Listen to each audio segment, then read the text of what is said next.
completamente desprovistos de vida, lo que los convierte en un mundo extraño y estéril en comparación con las aguas circundantes. Pero estos blue holes se encuentran en todo el mundo y ofrecen condiciones de buceo únicas. Normalmente no tienen corrientes porque están aislados del resto del mar, lo que es un factor de menos del que preocuparse. Además, algunos están muy cerca de la costa, de modo que basta con dar unos pasos desde la playa para acceder a profundidades de cientos de metros. Esto los hace más accesibles y convenientes, lo cual explica por qué son tan populares para el buceo recreativo y el buceo libre. ¿Qué hace a este blue hole tan peligroso?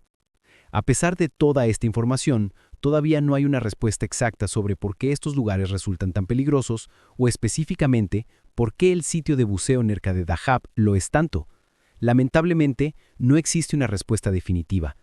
Tampoco está claro si este punto es realmente más peligroso que otros, ya que no se conservan registros oficiales sobre el número de inmersiones o la cantidad de buceadores que han muerto allí. No se puede comparar la tasa de mortalidad con el promedio general del buceo.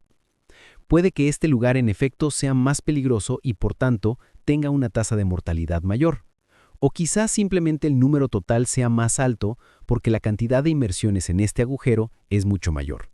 Cualquiera que sea la razón, lo sorprendente es que esto no ha disminuido la curiosidad de la gente. Parte del atractivo radica precisamente en su reputación. Hermoso, pero mortal. En la orilla hay un monumento dedicado a los buceadores que han perdido la vida en estas aguas. Casi de manera obsesiva, los futuros buceadores suelen visitar estas placas conmemorativas justo antes de sumergirse, con la esperanza de no convertirse en los próximos que Tarek deba recuperar, como sucedió con Martin y Connor. La realidad es que los cuerpos que han sido rescatados son solo una fracción de aquellos que jamás pudieron regresar a la superficie. Debido al tamaño y profundidad del agujero, a veces los cuerpos no son encontrados hasta mucho tiempo después. En esos casos, su recuperación no se recomienda debido al avanzado estado de descomposición. Lo más inquietante es que muchos buceadores graban sus inmersiones en el Blue Hole. Al revisar los videos, a veces descubren equipos de aquellos que desaparecieron, enterrados en la arena o sobre las rocas en el fondo. Una posible explicación del peligro en el Blue Hole de Dahab es su forma particular. Desde la superficie, las paredes del agujero se estrechan como un embudo a medida que se desciende. A los 52 metros de profundidad, existe un gran arco en el lado más alejado del agujero. Este arco da paso a un túnel de 26 metros de largo, que continúa inclinándose hasta atravesar la pared del agujero y abrirse al océano. A partir de ahí, se producen caídas bruscas que van desde los 120 metros en la salida del túnel hasta los 800 metros de profundidad. Aunque existen algunos niveles intermedios, ese es prácticamente el camino hacia el fondo del océano. Solo se puede realizar buceo técnico en estas profundidades, ya que el aire convencional se vuelve tóxico a esa presión. Es muy probable que el peligro del Blue Hole radique en esto. Debido a la caída vertical tan pronunciada desde la superficie, es muy fácil que los buceadores que usan aire normal desciendan demasiado rápido, sin darse cuenta de cuán profundo han llegado. Antes de que puedan reaccionar, la narcosis de nitrógeno se intensifica demasiado, provocando que pierdan el conocimiento. Por supuesto, no solo los buceadores recreativos han perdido la vida aquí. Por ejemplo, en 2011, un hombre llamado Igor planeó realizar una inmersión técnica hasta los 150 metros de profundidad, unos 50 metros por encima de la profundidad máxima real del agujero. Igor era un buceador con muchísima experiencia, y el día de su inmersión en el Blue Hole ya había completado exactamente 400 inversiones. Comenzó entrando al arco a los 50 metros. Al llegar a los 90 metros, se cruzó con otro hombre quien más tarde recordó que Igor parecía temblar, aunque éste le indicó que estaba bien. Luego continuó a los 120 metros, y finalmente alcanzó los 150, el punto más profundo al que había llegado en su vida. Tras tocar una cornisa rocosa a esa profundidad, Igor inició el ascenso, pero a partir de allí todo se complicó. A los 130 metros comenzó a respirar con dificultad. Rápidamente la situación derivó en un estado de pánico total. En un instante, Igor ascendió a toda velocidad hacia la superficie, sin realizar ninguna parada de descompresión. Con la profundidad a la que había descendido, esto resultaba extremadamente aterrador si no se realizaban paradas de descompresión. Todos los gases disueltos en su sangre debido a la presión en esas profundidades comenzaron a expandirse rápidamente mientras ascendía. Al llegar a la superficie, estos gases causaron un dolor insoportable y bloquearon los vasos sanguíneos de todo su cuerpo. Cuando su cabeza emergió del agua, Igor gritó de dolor y pocos minutos después falleció. Igor fue uno de los pocos a quienes Tarek no tuvo que recuperar. Aunque el buceo en esta zona está regulado de manera bastante estricta, el dinero aún puede tener un peso importante. Y quizás esta sea otra de las razones por las que este Blue Hole resulta tan peligroso. La mayoría de las tiendas de buceo en la zona tienen licencia, pero todavía existen algunas que operan sin ella. Además, la competencia feroz ha hecho que el precio de cada inversión disminuya. Por este motivo, algunos guías e instructores están dispuestos a pasar por alto ciertas reglas y normas con tal de ganar un poco más de dinero. Esto puede crear condiciones poco seguras para buceadores sin experiencia. Por lo tanto, al menos quienes pagan por estos servicios deberían ir acompañados de personas entrenadas y con experiencia. El incidente más famoso en el Blue Hole ocurrió en abril del año 2000. Un hombre llamado Yuri Lipsky llegó a Dahab para disfrutar de todos los sitios de buceo de la zona. Con todo su equipo de buceo, Yuri, un instructor de buceo, se presentó en Dahab tras visitar a un amigo en la cercana ciudad de Tel Aviv. Como muchos otros buceadores, el sueño de Yuri había sido sumergirse en el Blue Hole durante años. Curiosamente, su padre tuvo un presentimiento y le pidió que prometiera no hacer nada imprudente o peligroso. A pesar de esta advertencia, Yuri trató de encontrar a alguien que lo acompañara. Pocas horas después de llegar a la ciudad, Yuri recorría las calles, entrando en diferentes tiendas de buceo, buscando a alguien que pudiera acompañarlo o guiarlo. Varios testigos lo vieron caminar de un lado a otro preguntando por distintos servicios. Finalmente, encontró a un hombre local que accedió a ir con él.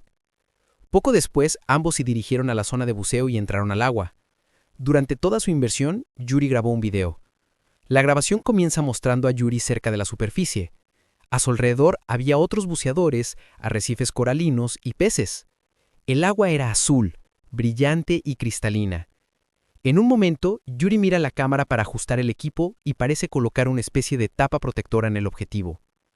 Tal vez intuía que el equipo sufriría una gran presión y necesitaba una protección extra. Tras realizar estos ajustes y quedar satisfecho, dirige su atención hacia dos buceadores que se encontraban delante de él. Estos dos buceadores emitían largas columnas de burbujas desde sus reguladores. Parecía que movían ligeramente las aletas para mantenerse en posición, flotando juntos como si estuvieran conversando.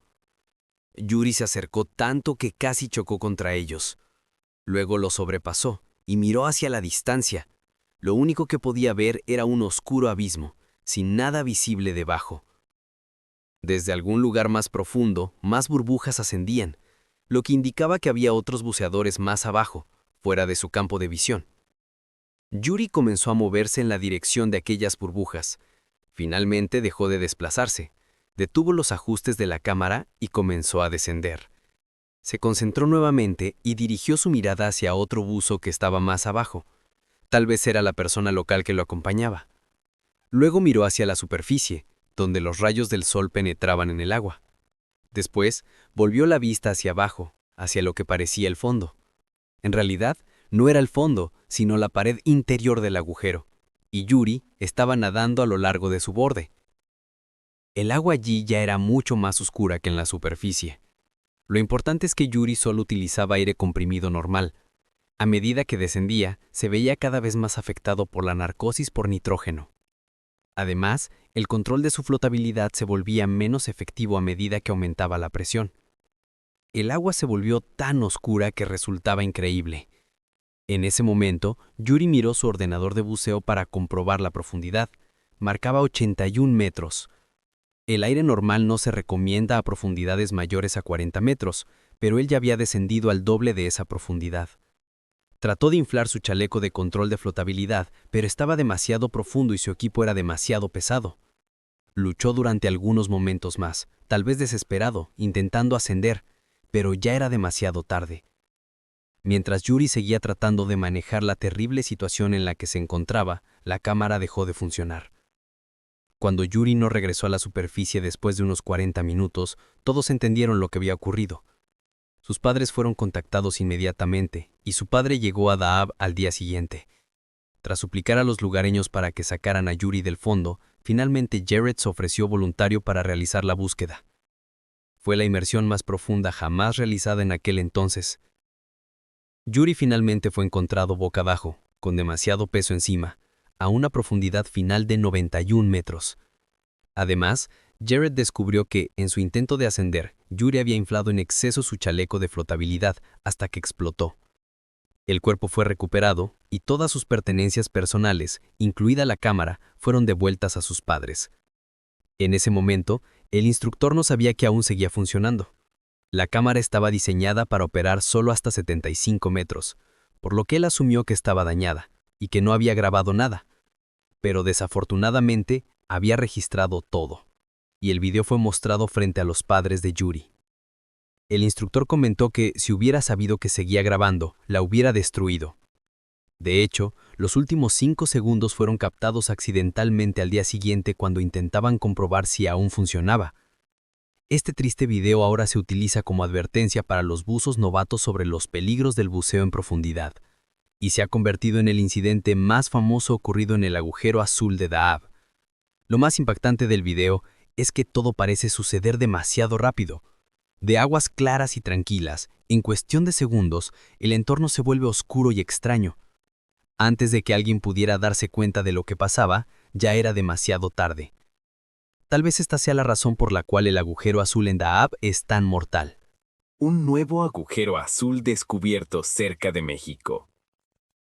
Gracias al hallazgo de lo que actualmente se considera el segundo agujero azul más profundo del mundo, el misterioso universo de estas formaciones submarinas se ha vuelto aún más fascinante. Basándose en pistas de pescadores, científicos de Colectivo de la Frontera exploraron un estuario tropical frente a la costa sureste de la península de Yucatán, en México, y descubrieron un agujero azul. Este tiene una superficie de casi 45.000 metros cuadrados y una profundidad de más de 274 metros. El agujero azul más grande del mundo, el Dragon Hole, en el mar de China Meridional, es solo un poco más profundo que este, con unos 299 metros. No es de extrañar que los científicos hayan bautizado su hallazgo como Taam Ya Blue Hole, usando un término maya que significa agua profunda. Aunque este agujero azul fue descubierto en 2021, los investigadores recién publicaron los detalles en un estudio en la revista Frontiers in Marine Science. Con una boca casi circular cerca de la superficie, a unos 4.5 metros bajo el nivel del mar, sus laderas de más de 80 grados forman una gran estructura cónica que, según los científicos, está cubierta de biopartículas, sedimentos, piedra caliza y depósitos de yeso. El estudio de la diversidad microbiana en estos agujeros azules podría ofrecer una visión de los tipos de vida que existen en este entorno único. La NOAA, Administración Nacional Oceánica y Atmosférica, señala que los agujeros azules son dolinas submarinas formadas en rocas carbonatadas y se consideran puntos calientes de biodiversidad. Además, la NOAA indica que la oceanografía de estos agujeros es única. El conocimiento humano sobre ellos sigue siendo limitado debido a las dificultades de acceso, en ocasiones por la estrechez de las bocas, la gran profundidad o la falta de oxígeno en el agua, lo que hace peligrosa su exploración sin equipos especializados. Las paredes de piedra caliza que rodean los agujeros azules bloquean las corrientes de marea, generando una mezcla única de propiedades acuáticas. En el caso del Taam Ya Blue Hole, los investigadores detectaron significativos gradientes de temperatura y salinidad. Los registros hidrográficos revelaron una columna de agua estratificada con una capa superficial oxigenada, otra con hidrocarburos y finalmente una capa casi anóxica. Estos ambientes ricos en sulfuro de hidrógeno no destruyen toda la vida, sino que crean condiciones propicias para organismos extremófilos que prosperan en la ausencia de oxígeno. Esta combinación única de características acuáticas y vida biológica invita a los científicos a seguir explorando las profundidades de los agujeros azules para comprender mejor su formación y los tipos de vida que podrían albergar.